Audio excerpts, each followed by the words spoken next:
नमस्कार। स्वागत है आपका द न्यूज लॉन्चर पर। मैं हूं अशोक वानखड़े, लेकर आया हूं आपका अपना कार्यक्रम the direct hit. Sambit Patra ने मोदी जी को फंसाया। राहुल गांधी ने बजरंग दल वाला प्लान बताया, पर्दे के पीछे भाजपा का खेल खराब। और राहुल गांधी ने साफ कह दिया कि आरएसएस और बीजेपी से माफी नहीं मांगूंगा। ये सारा घटनाक्रम उस चीज से जुड़ा हुआ है जहां पार्लियामेंट के अंदर आज जो बिल था बच्चों के एग्जाम को लेकर, उसको पास करना था और उसको लेकर लगातार बातचीत हो रही थी। तो ये जो राहुल गांधी का भाषण था बहुत डिस्टर्बेंस के साथ हुआ। कुछ शब्दों को लेके हुआ तो कुछ खासकर राहुल गांधी ने कहा कि बच्चों पे जो बर्बरतापूर्ण बात हुई, जो गोली तक चली है बच्चों पे, तो कहीं ना कहीं इस पर गृह मंत्री का आदेश तो नहीं था। गृह मंत्री 2 दिन से आए नहीं। अब राहुल गांधी ने ऐसा बोलने के बाद सब लोग आ गए और फिर उसके बाद राहुल गांधी ने जो बोला उस पे संबित पात्रा का क्या कहना था, ये आप पीटीआई का ट्वीट है और ट्वीट में ये लिखा है, आप देख सकते हैं कि during a press conference BJP MP Sambit Patra says no shots were fired at student during the protest. Rahul Gandhi lied, magistrate gives order of firing, not the home minister. आप ये वीडियो सुन लीजिए। यह प्रेस कॉन्फ्रेंस कोई साधारण प्रेस कॉन्फ्रेंस नहीं है। इस press conference में आज राहुल गांधी जी के उस तथ्य को, जो अतथ्य है और जो झूठ है, जिसको तथ्य के रूप में पेश करने की कोशिश पार्लियामेंट में की कि स्टूडेंट्स के सदन मार्च, पार्लियामेंट मार्च के ऊपर गोली चलाई गई, इसका खंडन किया जाता है कड़े शब्दों में। आज राहुल गांधी ने कहा स्टूडेंट्स के ऊपर गोली चलाई गई। भारतीय जनता पार्टी स्पष्ट शब्दों में कहती है, आधिकारिक रूप से कहती है, सारे बातचीत के बाद कहती है कि गोली नहीं चलाई गई। राहुल गांधी जी ने झूठ बोला कि गोली चलाई गई, गोली नहीं चलाई गई। उन्होंने कहा कि गोली चलाने का जो फरमान था, जो ऑर्डर था, जो हुक्म था, वो देश के गृह मंत्री आदरणीय अमित शाह जी ने दिया। झूठ, क्योंकि गोली चली नहीं तो ऑर्डर कहां से आएगा। और एक बात मैं स्पष्ट कर दूं यहां पर, क्योंकि सभी को ये तथ्यात्मक बातें शायद मालूम ना हो, मगर जो अपने घरों में बैठकर भी प्रेस कॉन्फ्रेंस सुन रहे हैं वह भी इस तथ्य को जान लें कि जहां भी कहीं मार्च या प्रोटेस्ट होता है, वहां अगर आर्म्ड फोर्सेस या पुलिस होती है, वहां एक मजिस्ट्रेट होता है जो वहां तत्कालीन उस समय तत्क्षणात निर्णय लेता है, ऑन द स्पॉट निर्णय लेता है कि उस मौके पर लाठीचार्ज होना चाहिए या नहीं, कैसी परिस्थिति है, उस समय पर बल का प्रयोग होना चाहिए या नहीं। यह निर्णय देश के गृह मंत्री नहीं लेते हैं, वहीं मौजूद मजिस्ट्रेट लेते हैं। लेकिन जब उस सदन में बोलने नहीं दिया ठीक से, तो राहुल गांधी ने एक प्रेस कॉन्फ्रेंस की। उस प्रेस कॉन्फ्रेंस में जब पीटीआई के रिपोर्टर ने एक सवाल पूछा, तो उसके जवाब में जो राहुल गांधी ने कहा, वो जो हो रहा है उसका एक चित्रण उन्होंने सामने रखा। पीटीआई का एक ट्वीट है, आप वो देख सकते हैं एक्स प्लेटफॉर्म पे, अभी स्क्रीन पे अंग्रेजी में इसकी लिखा है और फिर राहुल गांधी का जवाब है।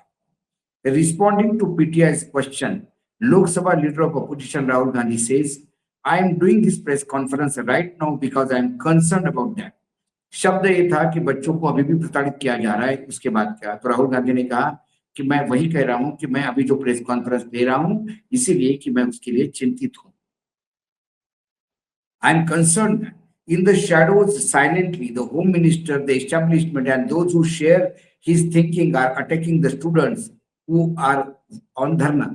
जो लोग धरने पे थे उसमें गृह मंत्री, उनकी पूरी सिस्टम और उनके विचारों से जो समर्थन करते हैं, ऐसे तमाम लोग उन बच्चों को अभी भी प्रताड़ित कर रहे हैं। They are using facial recognition threatening them, and the Bajrang Dal is being used against them and beating them up. वो पूरे वीडियोज जो मार्केट में है, जो उनके पास है फुटेज, उसमें से फेशियल रिकग्निशन जो टूल है एआई का, उससे उस चेहरा देख के उस बच्चे के डिटेल्स निकाल रहे हैं और फिर उनको धमका रहे हैं। और बजरंग दल जैसी जो लोग हैं, बजरंग दल के सदस्य, वो जाके बच्चों को घर घर में पीट रहे हैं और उनको तकलीफ दे रहे हैं। That is why I am standing here today, because I want to draw attention to this. इसीलिए मैं यहाँ खड़ा हूँ और मैं चाहता हूँ कि आप सबका ध्यान उस तरफ खींचो। And I want every single student and their parents to know that the government is doing this. मैं चाहता हूं कि हर बच्चा, उसके माता पिता ये समझे कि सरकार एक करवा रही है। These are our children, they are our future, and the government has no business attacking them. ये हमारे बच्चे हैं, हमारा देश का भविष्य है। सरकार को कोई अधिकार नहीं है कि वो उनको इस तरह से परेशान करे।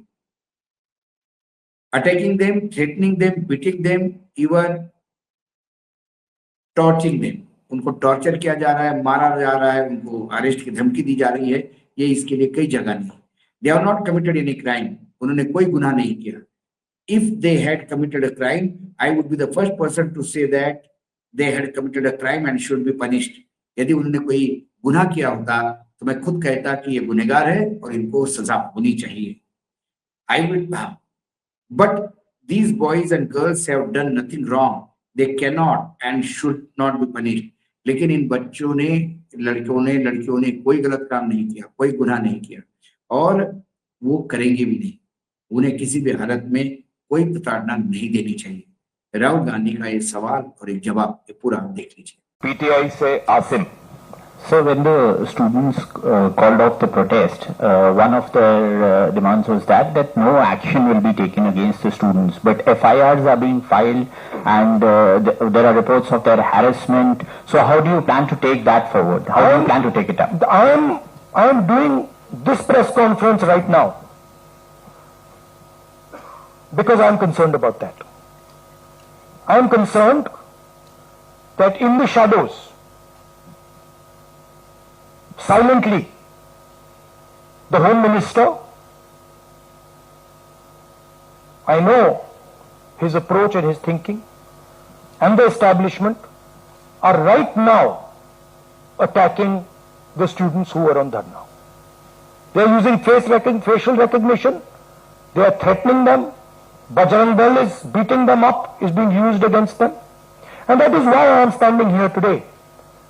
Because I want to bring attention to this, and I want every single student and their parents to know that the government is doing this.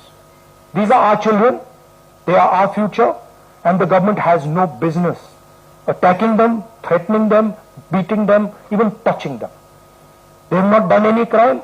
If they had done some crime, I would be the first person to say they have done a crime, they should be punished. But these boys and girls have done nothing wrong. They cannot and should not be punished.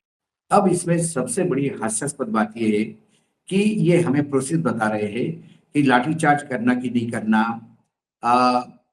जब आप क्या gun fire करना कि नहीं करना, आंसू gas चलाना कि नहीं चलाना, ये उस सिचुएशन को, एक मैजिस्ट्रेट उस सिचुएशन को देख के आदेश देता है।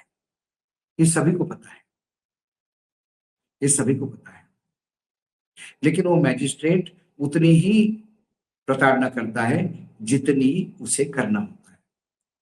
यही आंदोलन अखिल भारतीय विद्यार्थी परिषद का होता तो यहाँ गोलियां नहीं चलती, या उन्हें प्रोटेक्ट किया जाता, उनके साथ साथ लोग चलते, पुलिस वाले। ऐसे कई आंदोलन हमने देखे हैं, लेकिन यही आंदोलन विरोधी पक्ष करता है तो उसके लिए अलग ट्रीटमेंट होता है, ये भी हमने देखा।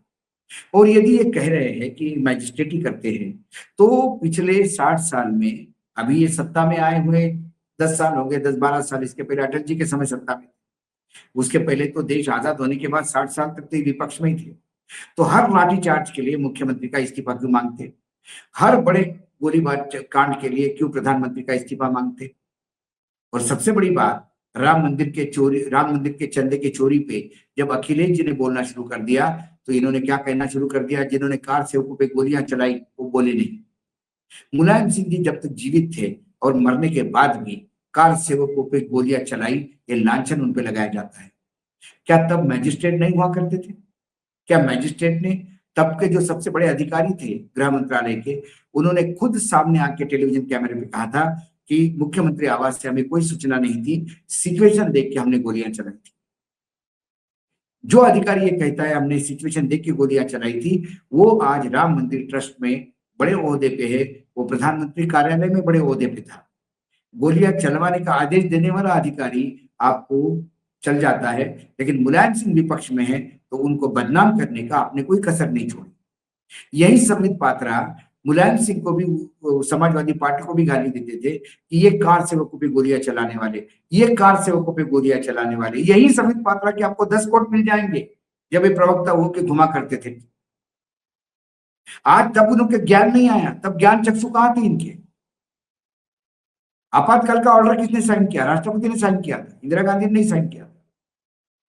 ब्लू स्टार ऑपरेशन आर्मी ने किया था, इंदिरा गांधी ने नहीं किया था।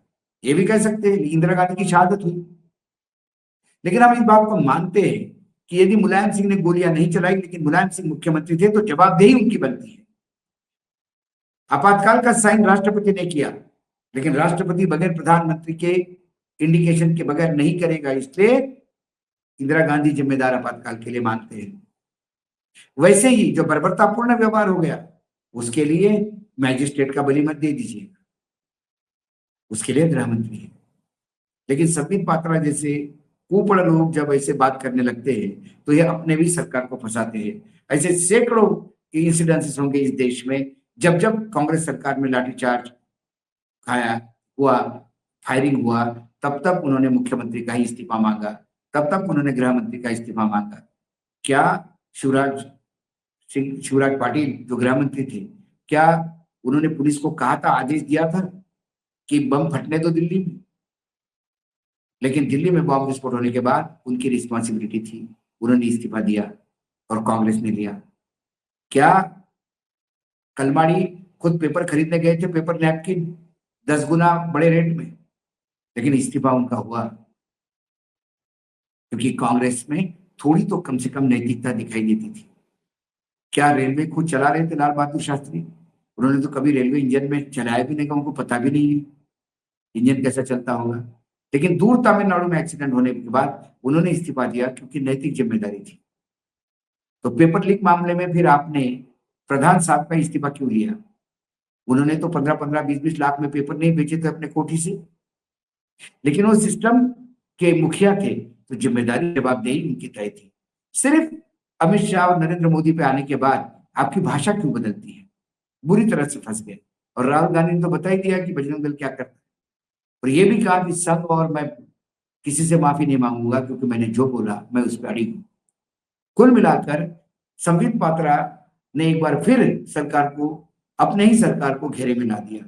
कई सवाल पैदा किए संबित पात्रा के इस एक्सप्लेनेशन से, और हम मान ले कि यदि गृह मंत्री इसके लिए जिम्मेदार नहीं थे तो फिर इस देश में आज तक कांग्रेस की जब भी शासन हुआ तब किसी भी कुकर्म के लिए, किसी भी बड़े हादसे के लिए कांग्रेस कभी जिम्मेदार हो नहीं सकती, क्योंकि किया तो डिस्ट्रिक्ट मैजिस्ट्रेट नहीं होगा। आज डायरेक्ट हिट में इतना ही, कल फिर आता हूं किसी विषय के साथ। तब तक के लिए नमस्कार, देखते रहिएगा न्यूज लॉन्चर।